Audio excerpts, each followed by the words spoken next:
This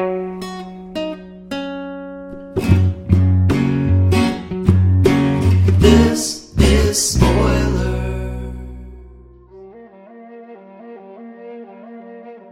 Alright, welcome to Spoilers. I'll be your host today. My name is Mikey. I'm recording out of Goshen, Indiana, and today we're going to talk about the brand new Disney Plus show, The Mandalorian. I got a couple of my friends here with me today, and I think they're pretty excited to talk about this show too. So why don't we start Weestus to Eastus today? Alright, and that'll be you, Pap. What's going on? And why don't you say where you're recording from, what's going on, and if there's anything cuter than a Baby Yoda. Okay, well, this is Pappy, recording from Louisville, Colorado. What's going on? I just finished watching Monsters, Inc. on Disney Plus. I've been enjoying the app so far, but there aren't many things designed to sell toys quite like Baby Yoda. I'm right there with you. It's going to be a huge seller. Yeah.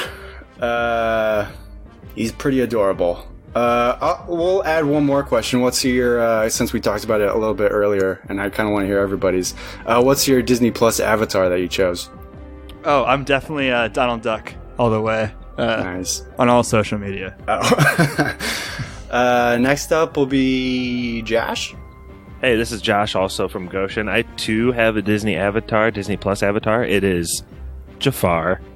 And of course. My name is Jafar Good Guy, because that's the max amount of characters you can squeeze in. I don't know. That makes me really happy. But, Mikey, in all honesty, man, you should be so gracious we're giving you these Star Wars episodes. Like, you've trashed on Star Wars so much over the years, and finally you like Star Wars content, and we're like, here, Mikey, take the Star Wars. Like, can you give Star Wars an apology or something? I don't hate Star Wars. I feel I'm more like chaotic neutral towards Star Wars. I like it when it blows up in their face because they screw it up on their own. But I think the stuff that they have that's really good is really, really good. And I think this is one of those things that's really good. And I'm happy that it's so well received so far. I mean, still a couple episodes to go left, and they could totally botch it, but I don't think they're on that track. Well, and you also asked about Baby Yoda, and I was just, like, super glad that he has, like, limits, and he has to, like, use his ultimate and then charge up again. Like, it's he's so all tuckered out. Yeah, he's, like, tuckered out for, like, 24 hours after using, like, Force Push. It's great. Brett, what's going on? Nothing. Yes, Brett, I'm recording from Fort Wayne, Indiana. My avatar is Baby Groot. Aww. Who is maybe the only thing in the world that can give Baby Yoda a run for his money, in my opinion. He was like the cutest. I don't remember what else we were supposed to say. I'm excited to talk about the show. Just what you thought about Disney Plus, if you're enjoying it so far. I like it so far, yeah. I watched Lilo and Stitch for the first time ever last night, and I freaking loved it. We watched 101 Dalmatians last week, and then the 2 Mandalorians. That's all we've kind of... Oh, and we watched Noel, the Christmas movie. Yeah, what did you think of that? Potential episode coming soon on Noel. Awesome, Mikey. We were talking about this tonight's podcast recording right before the pod, and we're covering episodes 1 and 2, right, mm-hmm. Mikey? But then the rest of the episodes are going to be just single, ep by ep. Like, do you have a plan? I mean, that's not up for me to decide. I wasn't even expecting to host this in the first place. I was expecting to have a partner here, Stevie, but he ditched me for his grandma. So we can do that if you want, but like Pap said earlier before we started this podcast, this is kind of just one small arc, these first 2 episodes, so I feel like it could be one episode for this, and depending on what the other episodes are set up like, we can decide if we want to split it up. I guess we can decide next week when the episode comes out. Mm-hmm. But yeah, we're just going to start off here. We get pretty cold open. We just get the bounty hunter. I don't even know if we get any names so far. We're 2 episodes in. I don't even think we know his name yet. But we get the bounty hunter. He's just walking into a bar. Cold open because it's all icy and such. Yeah. Nice. But we get the Mandalorian bounty hunter, and he's doing a bounty. He's got the classic Western walk-in. He pops in through the saloon doors. He says howdy, and he walks to the bar. And he immediately off the bat causes trouble. Brett, can you kind of walk us through this opening scene here? Oh, someone just kind of is drawn to him, right? Because he's a Mandalorian, and he probably assumes that he's there to get his bounty, and he orders a drink and then kills all these people, right? I mean... Mm-hmm. Yeah, he just kind of causes a ruckus just by wearing his armor or whatever. He stands out and... Pretty passive-aggressive, and then he gets aggressive. Yeah. He ends up beating up everybody in the bar, and he kind of lassos a guy with his wrist rope thing, and then he ends up chopping him in half with the saloon door. Ooh, yeah, that was crazy. Yeah, it was a pretty cool open, and then he has a really cool line as he's going to collect his bounty that he's tracking down, and he's like, I can bring you in warm, or I can bring you in cold. Classic. Who is that blue guy? I looked this up, and it's actually, you're not going to guess, it's Horatio Sands. What? Ah. That's all. I loved him. And just a little anecdote. I asked the group thread, like, how gory is Mandalorian? Pep's like, not gory at all. And Mikey's like, it's Disney. So I was like, all right, maybe my girls can handle this. And I like pop this in, and it's got these two guys like holding a knife to the blue guy's throat. And they're like, we're going to cut out your glands and taste them. And I was like, all right, glad I turned it off before like the whole saloon got shot up and a guy got cut in half. They were terrified. I actually saw that was Horatio Sands. He's super, like, fit now. Is he? Yeah, look at his IMDb page. He's, like, almost unrecognizable. That's pretty crazy. There's also, like, Brian Posehn. There's a couple more comics in here. Bill Burr, as we know, is going to be in it later from the trailer. But after that, he's kind of just taking a ride back to his ship. He's going to go turn in this bounty. And then we get more exposition of who this guy is when he goes to accept more bounties. He meets up with Carl Weathers, and Pap, what is Carl Weathers kind of assigned to him? Well, it sounds like times are tough to be a bounty hunter at this point, and I think this is supposedly sometime after the OT, right? But in between the OT and the sequel trilogy, like the fall of the Empire, and money's tight. It's tough to get work, tough to get official work, but he gets a job off the books, kind of, and he's sent over to another guy to get that job, where a Mexican standoff ensues. Yeah, he gets paid for the previous bounty, and he gets a nice piece of metal, I guess, which is pretty valuable to Mandalorians, and they use that to upgrade their stuff or whatever. And then, his plot armor gets thicker. Yeah. Yeah, he's contracted by a character only known as the Client, who's going to be Werner Herzog, and he has to travel to that planet to go collect this new bounty, or to find out the information for this new bounty. And again, no names. They like to keep everything pretty quiet because I guess this is illegal or whatever. So we go and check out on Werner Herzog, and it's really, really cool. I think this is one of the best scenes in the first two episodes. Josh, do you want to do your best Werner Herzog impression and kind of... Who does he play in this? He's the guy who's the old guy. telling him... Yeah, the old guy at the desk, surrounded by stormtroopers. Beskar? Go ahead. It's real. This is only a down payment. I have a container of Beskar waiting for you upon delivery of the asset. Oh, okay. So this is kind of... It looks like this is the inciting incident for what probably this whole season will be, I'm guessing. But looks like a remnant of the old Empire, complete with stormtroopers with their old blasters and their, like, calm voices and everything.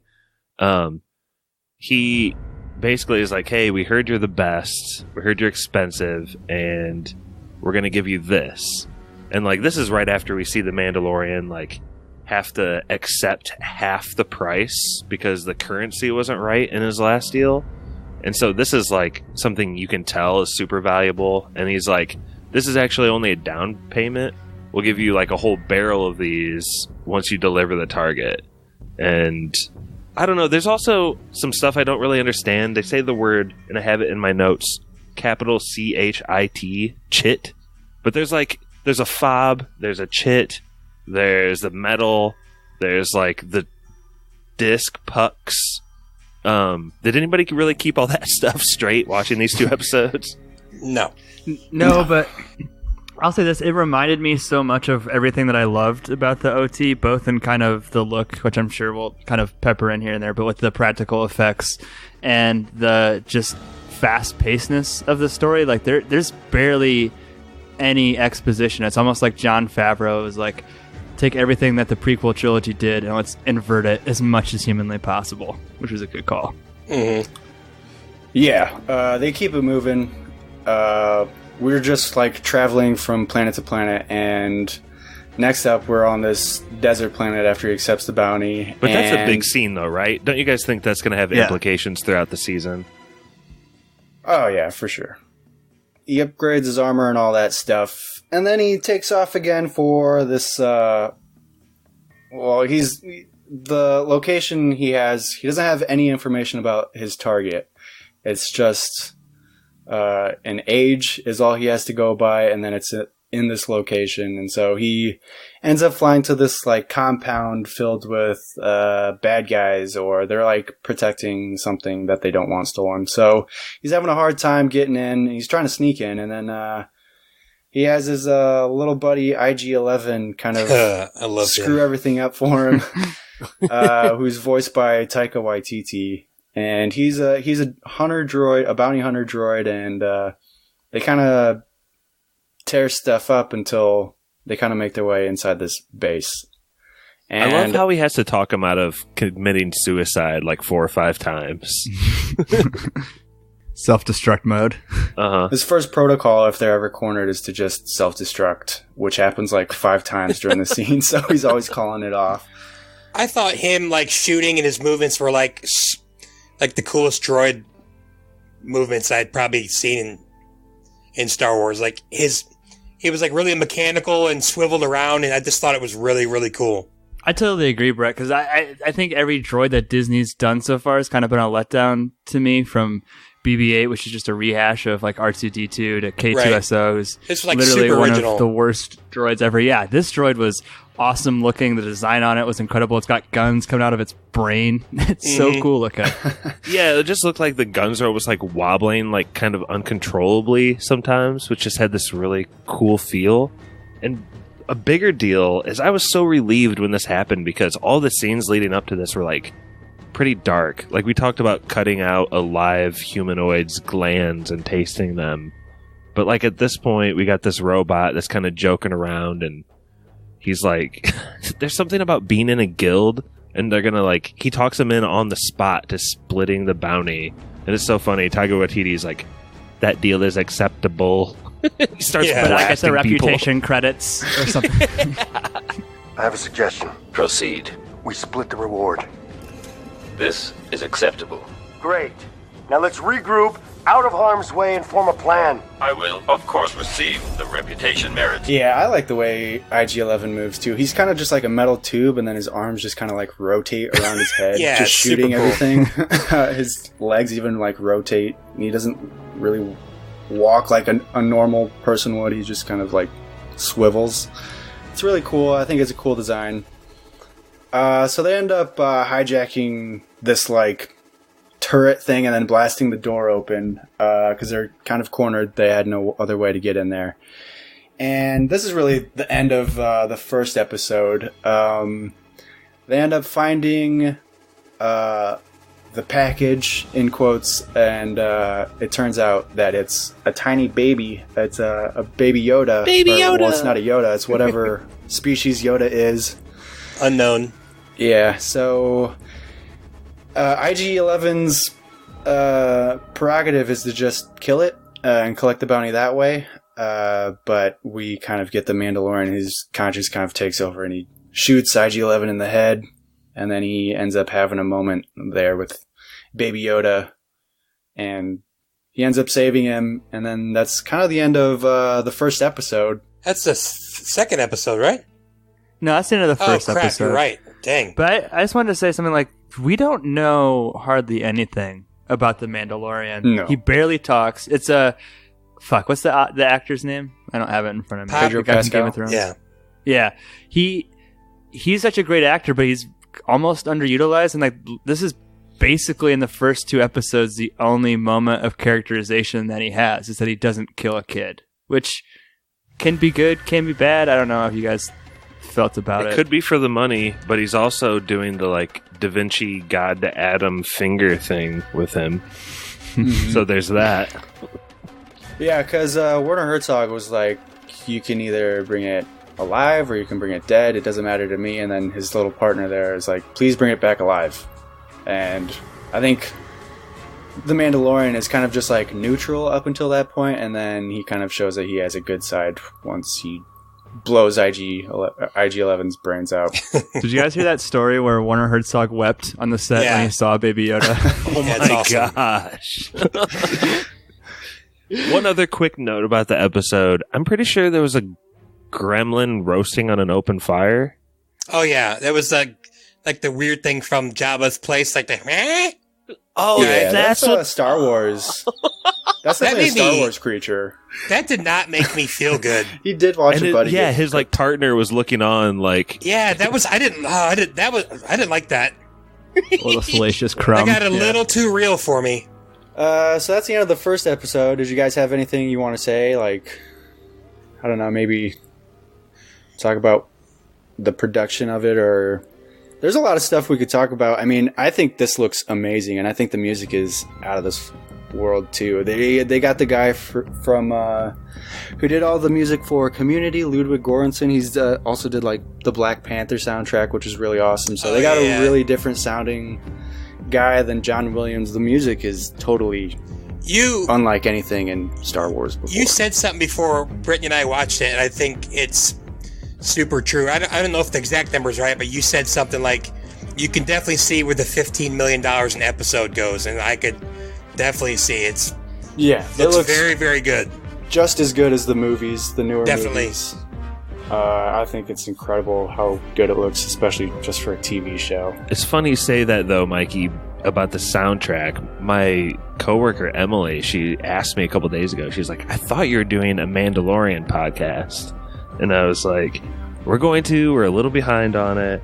And I was like, tonight I was like, "So what's your favorite part of it? You obviously like it." And she said like the soundtrack without hesitation. So it must be resonating.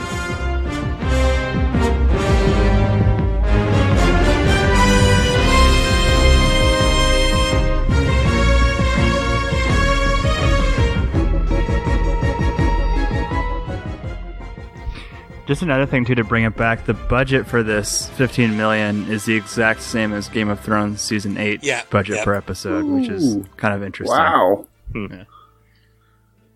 You guys want to do chapter 2, The Child? The child. All right. Sweet Yoda of mine.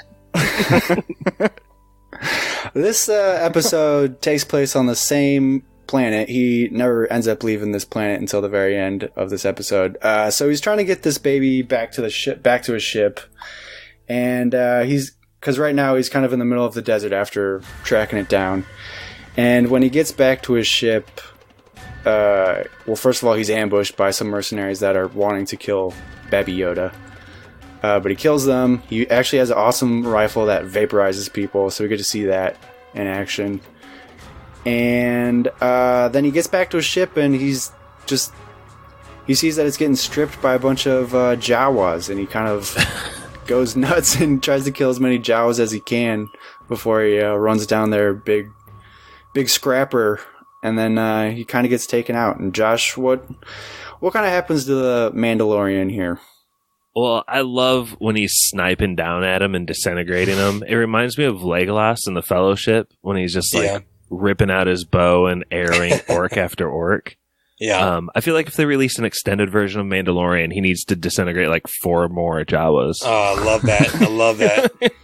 Yeah, he'd be popping shots off so fast. They're all just sitting there. He's got like a lot of cool gear. This is like a specific bullet he's taking out and putting into his big staff sniper thing. But anyway, he gets kind of like scraped up by the thing and they're throwing stuff at him.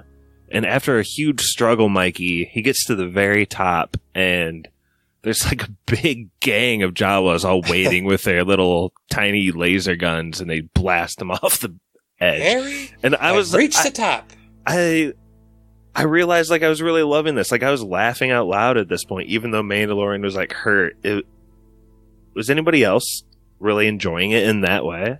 I like that they made him like vulnerable. He seems like kind of a doofus a little bit. He gets the crap kicked out of him this whole episode. Yeah, by Jawas and everything. That big old beast. Yeah. Well, can I offer a point of criticism? The only thing I didn't like about it being Jawas is that I felt like to this point the show had done such a good job of like varying the characters and creatures that we see and sprinkling just the right amount of nostalgia. But this isn't Tatooine. This isn't like Luke's home planet. I don't know. Is that Mos Eisley? I have no idea. I mean, I didn't assume that it would be. So either one of two things. Either this is Tatooine and the universe is extraordinarily small yet again, or Jawas are a more prominent scavenging people than I ever previously assumed. Mm-hmm. They probably stow away in cargo ships and get on new planets and procreate, Pap. And they build those giant trash compactor wherever things they go. Wherever they go. Yeah, I'm looking at Wikipedia here, and it doesn't say which planet they're on. Yeah, I was looking for that too. I didn't see anything. Pappy, I think you're right too, because there's like real stakes to life and death, I think. But with the Jawas, it's like he disintegrates 3 or 4 of their bros, but 2 scenes later, he's like riding shotgun with them and they're laughing and joking around. Right. I don't know. Maybe they got like a hive mind thing. The individual's not super important to them. Just the scrap. It's a very minor complaint. Picking nits there. That is a good complaint, though. I mean, this is an infinite universe, and we're recycling characters. I mean, they could have just come up with something, a different type of, I don't know, creature that scraps or something. Everyone knows that they're the scavengers, though. I mean, yeah. I'm with you, though. You could, just make up a new species. Maybe it's cheaper to use the stuff you already have. Who knows? I mean, granted, I don't know anything about Star Wars, so I mean, I recognize that character before, but the whole that it's restricted to one planet, I would have never made the connection. So it doesn't matter to me a lot, but I feel Jawas have spread through space. Did you read that? Because I have spoken. This says I have spoken. This says that Jawas are a pygmy rodent-like race inhabiting the desert planet of Tatooine. So aren't we all just pygmy rodent? That's what I try to scrappers. And then after he's knocked off the big scrapper, he's left walking through the desert again, and he has to go back and find his buddy Kuil, who's voiced by Nick Nolte. He was cool. We kind of skipped over it in the first episode, but he helps him like break a horse in or whatever, so he can travel across the desert easier. And because he wants him to succeed because all these mercenaries keep coming and disrupting his way of life, and he wants it just to be over. Yeah, he's having some problems in the desert. That's one thing I've noticed. Mandalorian in the first 2 episodes has made great use of montage, both in the creature writing training segment and then here where they're like repairing, or later on where they're like repairing the ship. There's like a cool montage. It's not like as cool as Ghostbusters, but Also in the armory, there's a montage as well. Mm-hmm. Much better than the Ghostbusters montage, I think. There's no such thing. One of the montages cracked me up because like one of the little images that like floated by with half opacity was like sleeping, recharging baby Yoda. I loved it. He goes back to his friend Kuil, and he's dragging him through the desert because he has no ship, he has nothing, and he makes it back to the Jawas, and the Jawas either want the baby, or they want his armor, or they want his guns to get his parts back for his ship, and he's like, no, and then he tries to flamethrow him because he's so upset. That was funny. Yeah. And then he ends up just agreeing to capture this egg for Which the Jawas. we know nothing about, yeah. Yeah, we just get this mysterious egg bounty that he's supposed to go grab. And so he's forced to go trek into the desert and kind of track down this cave to go find this egg. And Pap, what happens when he gets in this cave? So he goes in the cave, and we're kind of watching this from Baby Yoda's point of view at first, and a bunch of blasters go off, and he kind of like gets comedically flung out of the cave, and this giant creature comes out, and they do battle for a little bit, and I think if I'm remembering right, Baby Yoda ends up using the Force to defeat it. Is that right? He doesn't defeat it, he just kind of picks it up and kind of stuns Mando and the yak or whatever he's goes to carrying. Jugular. The yak is kind of like, what's going on here? Right. And then he drops it, and then Mando stabs it. Mm-hmm. And yeah, it's just this whole little side quest of getting the egg, which apparently the Jawas just want for to eat, to like dunk their hands in or whatever. It is just that. It's just like a very video game like side quest, but in the spirit of Star Wars, I thought it was a really fun adventure, and it serves to show us that even though Baby Yoda is a baby, he's still 50 years old and is perhaps more sentient than we're aware. I have a question. I think anyone who watches Star Wars knows that Baby Yoda was going to have some sort of powers, but a few minutes earlier, Mando's arm is all jacked up, and Baby Yoda puts his hand up, and I thought he was going to heal him. I wonder if that was to like a little foreshadowing that he was going to be able to use the Force, or if maybe somewhere down the line he can heal people.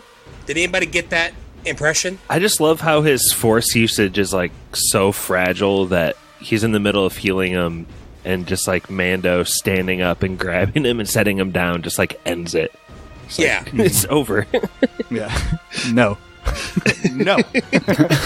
Smacks his like Yoda can't heal, at least I don't think he could, so I don't know, maybe this is a little different. Well, that's I think the beauty of I was being kind of cynical at the top of the show, saying that Baby Yoda's a clear character for the commercial sales department to print up T-shirts and plushes and everything, but that was weird. We know so little about Yoda. It's actually kind of a brilliant area of the canon to investigate. You know what I mean? Like, what are the extent of Yoda's powers? We've seen him do karate flips in the prequels, and we've seen him be a teacher, but like, what's he really capable of? That's like in my top. I always wanted to know, like, go back to the Sith and Jedi Wars like 1,000 years before, and then I'd love like a series. I would love a series of Yoda, his life. I mean, that would be like my number one series I'd want to see. Star Wars. Well, definitely not 7, 8, 9. He should be able to like nano project himself to a different planet and like talk to Kylo Ren and then die. Let it go, Josh. Yeah, I don't know if this Yoda is capable of healing other people, but I think he was just concerned about the Mandalorian. He was just going at his arm with spark plugs, so I think he was just like concerned. Definitely possible. I just wasn't sure if anybody else picked that up, but your explanation makes sense too. I think he does know how to heal people. I was just joking, but I think it sounded like good. I think Baby Yoda is smarter than he lets on. I think he just can't talk, so we'll find out. But that's pretty much the end of episode 2. I mean, he ends up fixing his ship. Nick Nolte ends up helping him build his ship. He's like, hey, stop being lazy. We can get this done right now. If you start working, I've spoken. And then they fix his ship in like a half an hour when it was like stripped down to the wheels. Montage. And then he offers him a job and he doesn't take it. Yeah. How'd you guys feel about this Kuil character? I thought he was like kind of hilarious. I thought it was cool. Mm-hmm. Really funny. Again, great practical effects on the makeup and costuming of the character design. And he has that catchphrase, I have spoken. I have spoken. And then they hightail it off of the planet, and it's just Baby Yoda and the Mando just Bonnie and Clyding it out into outer space. So it's the end of episode 2. And then I don't know if you guys have anything else you want to say about anything going on in this, or what you're expecting coming up in the next couple episodes, or not. I have no clue what to expect other than him just... Well, obviously, we got to find out who hired the I-11 or whatever to kill, right? That's IG-11? Because he was there to kill, and the other guy was there to save, kind of, so... I don't know. There's going to be a lot of people coming after Baby Yodes. Mm-hmm. What do you think his value is? What's Baby Yoda's... why does everyone want him? Well, that one guy looked like he wanted to study him. The one guy who's like, that's not what we agreed to. Mm-hmm. So, I don't know. I hope he doesn't want to do, like, experiments. I'm guessing he will go to that guy at some point. I wonder if it's like adult Yoda reincarnated. Maybe it's just one Yoda. Oh, that'd be awesome. It's like the Dolly Yoda. Yeah. I love Yoda so much. That begs the question, though, and I wrote this down in my notes. I didn't think we'd get to it, but how do Yodas, you think, reproduce with this, like, you're in infancy for, like, 50, 60 years here? Like, Asexual reproduction. They just spawn another. Force boners. I was going to ask, is the Force not a common thing? Because the Mandalorian was like, what the hell's going on here when he was lifting up that yak thing? It's like, is the Force not common knowledge throughout the universe? What does Han call it? Superstitious mumbo? What does he call it? Somebody knows Star Wars. Come on. yeah, I think Mandalorian is just super practical, like Han was, so he doesn't think those stories are true. He'd rather have his blaster than hokum. Oh, is that a thing in the Star Wars universe? He doesn't believe in that? I didn't know that. That's what Han said in the first movie. I mean, I'm guessing by the end he believed in it. Yeah, but then in the sequels, he's like, the stories you heard are true. But I feel like maybe I'm reading into this like Brett was earlier with that Yoda scene, but the Mandalorian with his animal handling skills with that like lizard horse, I feel like maybe he has a touch of the Force too. Maybe we'll see. Ooh. Possibly. Yeah, if that's it, I'm done. Yep. I don't have anything else No, I'm to good. say. Got to give it a yes or no, right? Oh, yeah. Oh, yeah, we can go west to east again. Pap? Yeah, I'm all in. I find it extremely watchable. I think one other note too is I mentioned it has the same budget as Game of Thrones, but it's a $15 million budget for 30 minutes of streaming, quote unquote television or whatever new space that we're in. So I'm blown away by the production value. I do hope that we get a little bit more characterization as the series goes on, but I'm all in on Mando at this point. Josh? Huge yes. I was laughing, and as much as I said I feel like they downplayed the stakes, they have Baby Yoda now. They just have to, like, threaten him, and I will be on my knees begging. So I think that they are going to be able to play our hearts like little instruments as this series goes on. Josh would take a bullet for Baby Yoda. Yeah. Brett? I would take a bullet for cooking up that egg and seeing what that tasted like. Is that not out of Willy Wonka's Chocolate Factory? Dude, I don't know. That was weird. That was gross. Yeah, it was very gross. The egg in general was gross. It was like a hairy egg. This is definitely a yes. I'm everything Pappy said, like the production value, like you said earlier, Mikey, the budget. You can see where it went, and it's awesome. And I'm hooked on my boy Mando. Mando Calrissian is my boy. Yeah, I'll give it a yes too. I was like super hesitant just to get this streaming service just for this show, but I mean, just watching it, I've already watched both episodes twice now, and it's like this is on par with movies. Like, it's that high of quality, but also there's not a whole lot of talking. He's just pretty much being a lone gunslinger in this space western, and it's really kind of working. I mean, there's not a whole lot of talking and exposition going on, but he's kind of doing all of the acting through his movement, so it's like really cool to see something different in a Star Wars universe like that. And like I said, the music is awesome, the way it looks is awesome. I feel like you're gonna love this because I feel like he's gonna travel planet to planet, adventure to adventure, and like level up all his gear. Very video That's game what I'm like. hoping. Yeah, like when he got that upgrade on his shoulder, on his pauldron or whatever, I was like, that is awesome. And then she was like, "Do you have your own SIGINT yet?" I was like, "What is a SIGINT?" It's just like his own personal symbol or something. So he's like, obviously not good enough for that yet, but I'm guessing that's going to be like the thing at the end where he finally delivers this babby to whoever wants this Baby Yoda, and then he's like worthy enough to get his own SIGINT, and I'm sure it's going to be some Easter egg or something in the Star Wars universe of what it looks like. So I'm sure it'll be really cool. I'm excited to see what Bill Burr is up to in this universe.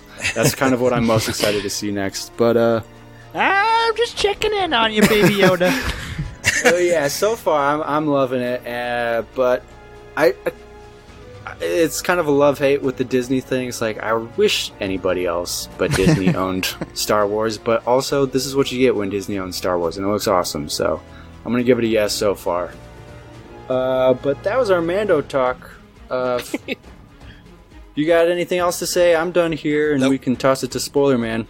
Take it away, Stevie Man, with his call. Oh, yeah, Stevie's calling in here, so we can toss it to him. Take it away, Stevie. Our spoilers hotline is 903-776-4507. That's 903-SPOIL-07. What is up, spoilers? It is me, Stevie. Sorry I could not be a part of the Mandalorian review tonight. I am currently, well, if you're listening to this now, I am in disguise flying to Florida. Well, I guess I'll just cut right to it. I absolutely love The Mandalorian. It is a beautiful western of lawlessness throughout the galaxy. Pedro Pascal is my dude. I think he is awesome. And plus, Baby Yoda. Oh my god, that thing is so gosh darn cute. Even though people are going to say, well, technically it's not Yoda. I know, but I don't know what else to call it. So for now, I will call it Baby Yoda, along with 90% other of the country, as they will also. I have no gripes with this show whatsoever. It is so much fun to watch. It's lighthearted, it's action-packed, it's just a rocking good time. My only gripe is, I think this show can be one to bring something back that I've wanted brought back for a long time. This is going back to the sitcom TV era. I'm sure Josh, Brett, Mikey, Drew, Pappy, all of you will remember this. I kind of hope they go back to like a sitcom intro. Instead of just showing like the Mandalorian, I kind of hope they like actually do like some cheesy synthesizer piano with some saxophone mixed in. And they also do the thing that I used to love about shows where they show certain parts of episodes you hadn't seen yet. So it's building towards that. And in between it, they see like them like spilling milk or like or tripping and falling in the grass and look to the camera and smile, and it shows the actor's name. Jon Favreau, if you're listening, I want The Mandalorian to go in that direction. Bring it back. Bring back the sitcom intros that we all grew up with. Other than that, yeah, this show is the best thing that's happened to Star Wars since Rogue One, so hard yes, and cannot wait for more of him this season. Hope you guys had fun talking about it. Miss being on the pod, but I'll be on there next week. Love you all. Check you later.